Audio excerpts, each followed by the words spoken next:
All right, so we're on step 5, and this is the really exciting one. Now you've been able to see some stuff in your email. We're gonna go actually look at those houses. This is where you get to walk in, and you can imagine walking through this door, sitting on your couch and really thinking about life. You can lick the walls if you want to, you can touch the floor. This is where you really get to experience the house and pick, is this the house for me?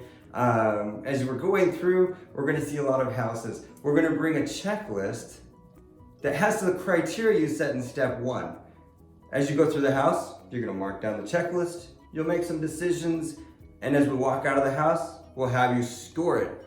Because when you put the score there, now you know how you felt in that house. Later in the day, maybe at 2 in the morning when you're stressed out, like, oh, was it this house, that house? You can look at your score. That'll be the easiest way to know which one you like.